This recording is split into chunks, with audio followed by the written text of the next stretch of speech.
আসসালামু আলাইকুম। আশা করি সকলেই ভালো আছেন। বকশিয়া দাখিল মাদ্রাসার উদ্যোগে মাদ্রাসার ছাত্রছাত্রী, শিক্ষক ও অভিভাবক মিলে যমুনা নদীতে এনায়েতপুর ও চায়নাবাদের উদ্দেশ্যে নৌকা ভ্রমণে যাচ্ছে। আমিও সেখানে তাদের সাথে অভিভাবক হিসেবে যাচ্ছি। ছাত্রছাত্রী, শিক্ষক ও অভিভাবক মিলে প্রায় 100 জনের মতো যাত্রী ছিল। দীর্ঘ 9 বছর পর আবার নৌকা ভ্রমণে যাচ্ছি ভেবে আমার কাছে বেশ ভালো লাগছে। যদিও গত কয়েকদিন ধরেই আবহাওয়া কিছুটা খারাপ ছিল, সেটা নিয়ে কিছুটা চিন্তার বিষয় ছিল যে আজকে আবহাওয়া কেমন থাকবে। আলহামদুলিল্লাহ এখন পর্যন্ত আবহাওয়া ভালো আছে। গোবিন্দশ্রী বটতলা ঘাট হতে নৌকা সকাল 8টার সময় ছাড়ার কথা ছিল, কিন্তু সবাই মিলে আসতে আসতে কিছুটা বিলম্ব হওয়ার কারণে সকাল 9টার দিকে নৌকা যাত্রা শুরু করে। নৌকা ভ্রমণ শুরু করার পূর্বে ভ্রমণ যেন নিরাপদ ও সুন্দর হয়, এই জন্য আল্লাহর নিকট প্রার্থনা করে ভ্রমণ শুরু করা হয়, যেটা আমার কাছে ব্যক্তিগতভাবে অনেক ভালো লেগেছে।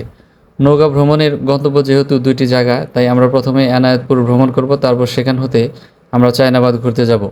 তাই প্রথমে এনায়েতপুরের উদ্দেশ্যে ভ্রমণ শুরু করা হয়। যমুনা নদীতে এটা আমার প্রথম নৌকা ভ্রমণ। নৌকা দিয়ে যাচ্ছিলাম আর দেখছিলাম চারিদিকে শুধু পানি আর পানি, নীল আকাশ আর সাদা মেঘ, সব মিলিয়ে দারুণ এক দৃশ্য। এনায়েতপুর যাওয়ার সময় বাংলাদেশের দ্বিতীয় দীর্ঘতম সেতুর নিচ দিয়ে যাওয়ার সময় যমুনা ও রেল সেতু খুব কাছ থেকে দেখার সুযোগ হয়েছিল। যমুনা নদীর এই বড় বড় নৌকাগুলোতে সাধারণত ছাদ থাকে না, তাই ত্রিপল দিয়ে তাঁবু করা হয়েছিল। কিন্তু কিছু দূর যাওয়ার পর নদীতে বাতাস থাকার কারণে তাঁবু খুলতে হয়েছিল, কারণ নৌকা চলতে খুব অসুবিধা হচ্ছিল এবং মাঝে মাঝেই নৌকার পাখা পরিষ্কার করতে হচ্ছিল। দীর্ঘ 2.5 ঘন্টা ভ্রমণ করার পর আমরা সিরাজগঞ্জের এনায়েতপুরে পৌঁছেছিলাম। সকাল 9টায় ভ্রমণ শুরু করে সকাল 11:30-এর দিকে এনায়েতপুর পৌঁছেছিলাম। এখানে পৌঁছানোর পর সবাইকে জুম্মার নামাজ ও ঘোরাঘুরির জন্য দুপুর 2টা পর্যন্ত সময় দেওয়া হয়েছিল, কারণ আমাদেরকে আবার আরেকটি জায়গায় যেতে হবে, আর এর ফাঁকে রান্নাবান্নার কাজ চলমান ছিল। এনায়েতপুর নেমে আমরা খাজা ইউনুস আলী মেডিকেল কলেজ ও হাসপাতাল, যেটা সিরাজগঞ্জ জেলার চৌহালি উপজেলায় এনায়েতপুরে অবস্থিত, উত্তরবঙ্গের অন্যতম বড় বেসরকারি মেডিকেল কলেজ ও হাসপাতাল দেখতে গিয়েছিলাম। পাশাপাশি ঐতিহ্যবাহী তাঁত শিল্প দেখতে গিয়েছিলাম, কিন্তু শুক্রবার হওয়ার কারণে বন্ধ ছিল, এই জন্য ভালোভাবে দেখতে পারিনি। তারপর জুমার নামাজ আদায় করে বেড়িবাঁধ ঘুরতে গিয়েছিলাম। আমার কাছে ব্যক্তিগতভাবে এই বেড়িবাঁধ ভালো লেগেছে। এখানে আসলে যমুনা নদীর ভিউটা খুব ভালো করে দেখা যায় এবং চমৎকার বাতাস প্রবাহিত হয়, সব মিলিয়ে চমৎকার লাগে। এখানে যারাই ঘুরতে আসে তারা এই জায়গাটিতে বেশি সময় কাটায়। ঘোরাঘুরি শেষে আবারও বিকাল 2টা 45-এর দিকে চায়নাবাদের উদ্দেশ্যে ভ্রমণ শুরু করি।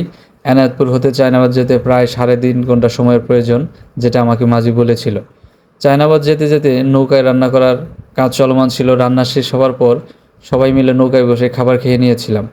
এর মধ্যে নৌকা চায়নাবাদ চলছিল। খাবার শেষে লটারি আয়োজন করা হয়েছিল, যেটা টিকিট আগেই বিক্রি করা হয়েছিল এবং মোটামুটি সবাই লটারিতে অংশগ্রহণ করেছিল। লটারিতে মোট 18টি পুরস্কার ছিল। আমি নিজেও 6টি টিকিট কিনে 3টি পুরস্কার পেয়েছি। লটারি জিতে ভালো লেগেছে। চায়নাবাদ পৌঁছাতে পৌঁছাতে সন্ধ্যা হয়ে যায় এবং সবাইকে বলা হয় সন্ধ্যা 7:30-এর মধ্যেই নৌকায় ফেরার জন্য, কারণ রাতে নৌকা ভ্রমণ করা কিছুটা ঝুঁকিপূর্ণ, তাই যত দ্রুত সম্ভব তাড়াতাড়ি ফিরতে হবে। যার কারণে ভালোভাবে চায়নাবাদ ঘুরে দেখা সম্ভব হয়নি। আরও আগে পৌঁছতে পারলে আরও সুন্দর করে ঘুরে দেখা যেত। সবাই মিলে রাত 8টার দিকে গোবিন্দশ্রী ঘাটের উদ্দেশ্যে রওনা দিই। আমার কিছুটা ভয় কাজ করছিল, কারণ অনেক ছোট ছোট বাচ্চা ছিল এবং কিছুটা বৃষ্টি হচ্ছিল। আল্লাহর নিকট শুকরিয়া, আলহামদুলিল্লাহ কোনো প্রকার বিপদ আপদ ছাড়াই নিরাপদে রাত 9টা 15-এর দিকে গোবিন্দশ্রী ঘাটে পৌঁছে গেছি। অনেকদিন পর নৌকা ভ্রমণ করে বেশ ভালো লেগেছে। আবারও নৌকা ভ্রমণের সুযোগ হলে যাবো ইনশাআল্লাহ। দ্বিতীয় পুরস্কার জগ, তৃতীয় পুরস্কার হলো গ্লাস। আর দেখলাম সে মোটামুটি এগুলো ভালোই, মন্দের ভালো। আর হলো সান্ত্বনা পুরস্কার আছে। সন্তুষ্ট না হয়ে না থাকেন তাহলে মনে করে ঠিক আছে, যে ওরা যে আয়োজনটা করছে আপনারা খুব সুন্দর কিছু দেখবেন এবং পুরস্কার সাদরে গ্রহণ করবেন। হ্যাঁ, পুরস্কারটা আসলে মূলত আয়োজন, এটা এই আনন্দের জন্যই করা হয়েছে। পুরস্কারের নিয়ম কানুন অনেকটাই জালাল বলে দিয়েছে। প্রথম যে যাকে পুরস্কৃত করা হবে ওটা হলো 18 নম্বর পুরস্কার পর্যায়ক্রমে, এরপরে পুরস্কার এবং সর্বশেষে হলো সর্বোচ্চ যে পুরস্কারটা সেটা লাস্টে দেওয়া হবে। এখানে যে পুরস্কারগুলো যে আপনারা বিভিন্ন নম্বরগুলো পেয়েছেন, ওই নম্বরগুলোর মধ্য থেকেই এখানে নম্বর উঠবে। যার নম্বরটা উঠবে ওনার নাম্বারটা বলে দেওয়া হবে, আপনারা ওই নাম্বারটা নিয়ে এসে পুরস্কার গ্রহণ করবেন। হ্যাঁ, টোকেন জমা দিয়ে পুরস্কার গ্রহণ করবেন। তো এখন 18 নম্বর পুরস্কার দেওয়া হচ্ছে। 18 নম্বর পুরস্কার তুলবে সাদিয়া। ও একটু ছোট বাচ্চা, ও বুঝে না, এখানে কোনো স্বজন প্রীতি হবে না, উনি যেটা তুলবে ওইটাই চূড়ান্ত পুরস্কার।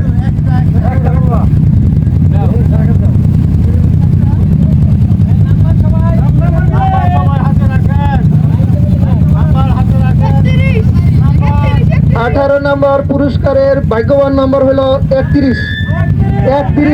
ওই বেশি না দিয়ে জানাবো তাড়াতাড়ি। এনে নাই তো কিছু দেখার মতো কিছু নাই তো। 92 নাম্বারের টোকেনটি আমরা এখনো পাই নাই।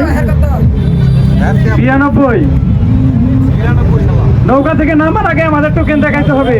নামার পরে টোকেন আনলে আমরা কিন্তু পুরস্কার দিব না।